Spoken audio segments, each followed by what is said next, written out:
Hey, what's going on, y'all? Just got done washing the car. Just gotta get a little something off my chest. Freaking dog owners. It's gonna elevate dog owners, but y'all just clean up behind your dog, man. I got this smell of stench of dog poop all in my nose that I just can't get out right now because I had to smell somebody's nasty dog poop. Clean up behind your dogs, man. Sometimes y'all dog owners is really irking me, man. I love animals, but I don't believe that animals belong in a house with a person. I'm sorry. Because y'all don't clean up behind them. They stink up the neighborhood. It's just disgusting.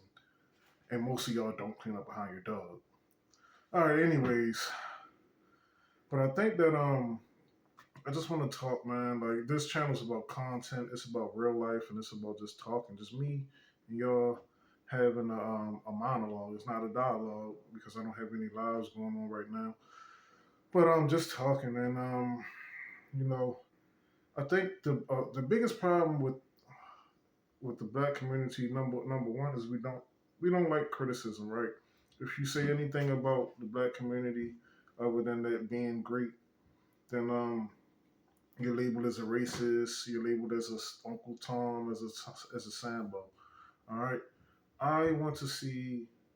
I want to see everybody do good, but I want to see people do better. And the thing is, a lot of us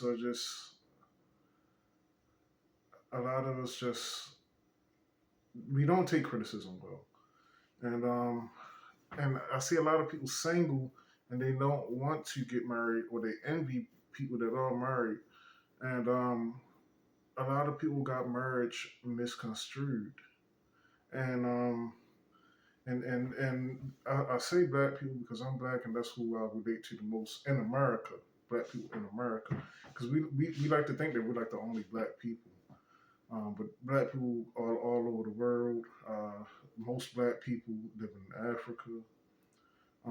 That's where ancestral home. I don't buy into all of that. Oh, there's all types of crazy theories I ain't even heard of, like with the Moors and stuff. And like I said, I'm not trying to alienate people, but I'll tell you how it is. I didn't sleep through geology class. Um, I'm sorry, geography class, and I've been there, and I'm married to one. Okay, and I don't say that to brag or nothing like that. I don't really like talking much about my personal marriage because people like to do personal attacks on you, and I don't go for that. All right, but I want to help people out because when you ask most people, men, women, whatever, well, honestly, I've heard from mostly women. Um, as far as what I've seen online and all, most people they want to get married, and they'll tell you no, I don't want to get married. But give them enough true serum when they get the alcohol up in their system, they're like, yeah, I do want to be married. All right, and the thing is, marriage is the most selfless thing that you can do. Second to giving up your life. You know, Jesus said, if you to lay down your life for a friend is the most purest act of love, and that's what Jesus Christ did, right? But I would say second to that, second to giving up your life, and that's what I would do for my wife. But to second to giving up your life for somebody would be to marry them, and it's the most selfless act. But in our society, in a self-centered society, was all about yourself and self-happiness and self-love. That's why it's so difficult in Western Americanized society for people to marry. Because when they marry, they go into it with what can you benefit me? You know what I'm saying? Like oftentimes I hear the question, what do you bring to the table, right? You know, what are you bringing to the table? And that's a great question, right? But I think most of the time when people are asking it, they're really thinking two things. They're really thinking, and I don't think this is from the male's point of perspective, but a good way of looking at it is most people are thinking, what am I going to eat? All right, what do I want to eat? And let me make sense of that, right? They think, oh, what am I getting out of this? What are you going to do for me? It's like, what have you done for me? relationship mostly.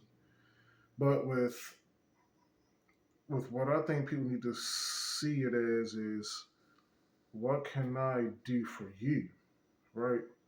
Um, and the thing is, I get it. Like a lot of the manosphere stuff is like, well, no, no, no. It's all about the woman has to serve me, and that's an aspect of it, right? Because you gotta get something out of it.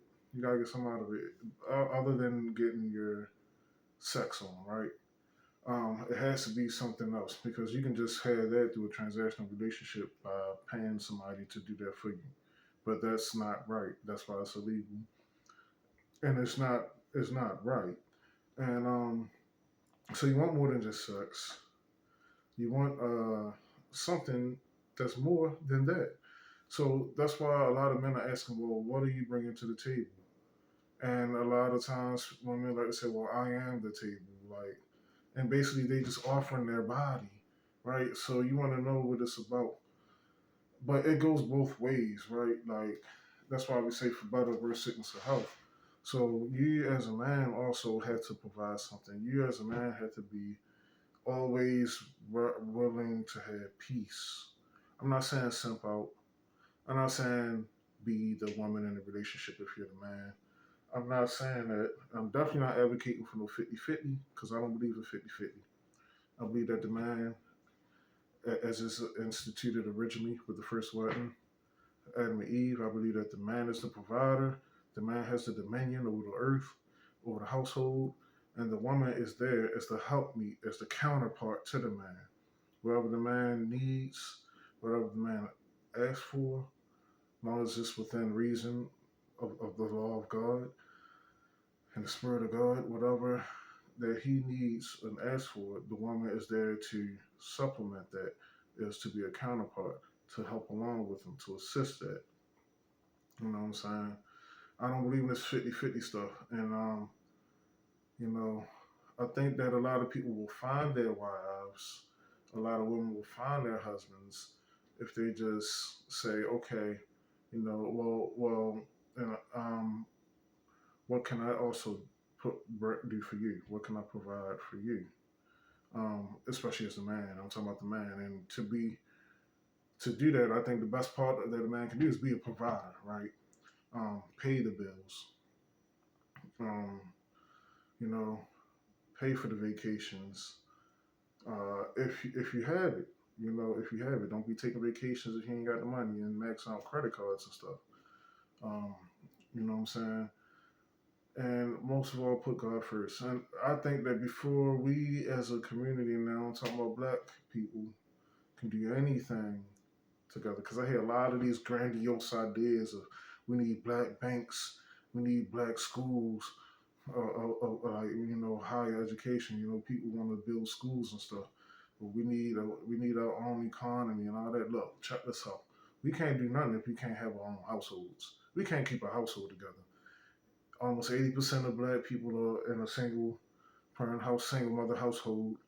Um, there's becoming more and more an epidemic of single fathers because fathers are realizing, look, my child can be raised better with me.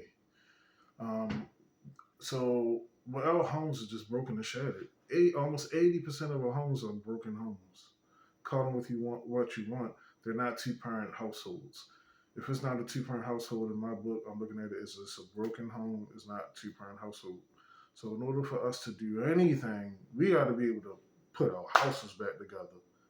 And a lot of people not trying to hear that. How can I partner with a stranger who I don't know and build up a community of a bunch of people who I don't even know, and we can't even as a community get back with the children of our Father. You tell these women, hey, marry your child's father, marry one of your, or if you got multiple baby daddies, marry one of your baby daddies. Oh no, no. So how are we even going to be able to do anything if we can't even put our own house back in order? All right, we just living out of order, and that hurts. A lot of people don't want to hear that. They don't want to hear that, but we ain't gonna go nowhere if we can't even put our houses back in order. All right, y'all. So just a little random monologue. It's something to think about.